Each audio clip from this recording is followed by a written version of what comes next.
Hey, Deb Halford here, hashtag redheaded She-Hulk. This is actually a new thing I'm going to try and do, a little bit of Wednesday wisdom, mental fitness minutes. Real quick little bites about things that I know that get buried in comments.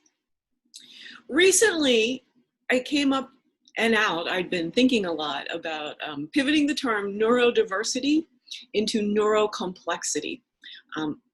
Big fan of diversity. However, when we use it in the neurodiverse sense, we actually are talking about a range of conditions that we sort of think of as diagnoses. I don't see it like that at all. The human brain is so complex. Why does Western medicine want every human to think and be and use their brain in a similar way? I don't get it. Neuro-complexity takes the ranges of autism and Asperger's and ADHD and all of these different concepts and says, you know what? Those brains function in a way that we don't call standard because of real environmental overwhelm. It is actually nervous system derangement, a nervous system that is so worried about everything happening all around us that we dial down the capacity to participate in social behaviors. There's a whole big theory, polyvagal theory by Stephen Porges, P-O-R-G-E-S.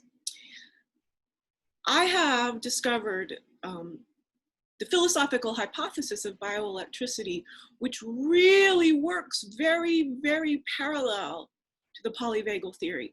He's talking a lot about the physiology of our vagus nerve, and there's some myelinated parts of our nervous system and others that aren't.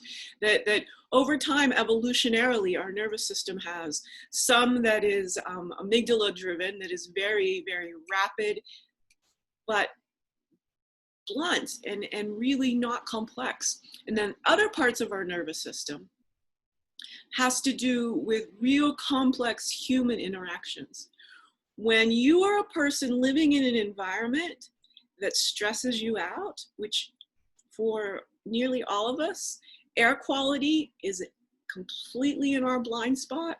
And it's what I've been suffering from over a decade. The effects of multiple chemical sensitivity driven by a mold exposure that makes my body and brain constantly monitor my surroundings for any future attack. It's been a challenge and a gift. As pretty much everyone who is neurocomplex will tell you, we don't want to be standard. We want to use our brains and solve these problems so that we can just be humans in parasympathetic mode, where we can rest and digest and not constantly have to be worried about environmental triggers. And it's not just the quality of the air, although of course the quality of the air, if your body has figured out that the air around you is poison and it's constantly monitoring for excess carbon in your near and atmosphere, that's right, global warming is not just way out in some concept of atmosphere that you cannot figure out. Right here, the air that you're breathing, your body has sensors to figure out when excess carbon is right in your near and atmosphere, in your biofield. Part of the philosophical hypothesis of bioelectricity talks about that. Everything that we think we don't understand about how to unite African, Eastern, and Western medicine ties into the concept, the National Institutes of Health term, biofield.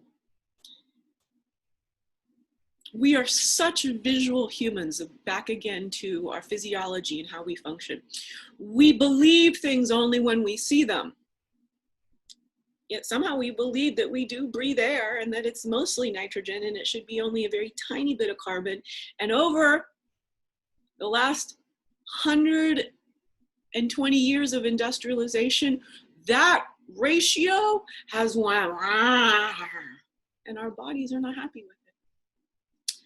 So this is a little more complex than I thought. So it's all here. If you are suffering from a chronic disease I have a theory that can lead to practical answers, that can go right alongside whatever you're doing in the current Western medical tradition, but that gives you quality of life, do-it-yourself, impactful tools, placebo tools, to work on getting better every single day, wherever you are, whatever you're dealing with right now. I am out and over on this Wisdom Wednesday. We'll call it Mental Fitness Wisdom Wednesday Minutes. Too complex. We'll keep working on that. Neuro-Complexity. The reason we're all either oring and nobody will let anyone's wisdom penetrate is we simply don't have the attention span to think complexly enough. So you get a number of minutes if you want any wisdom from Deb.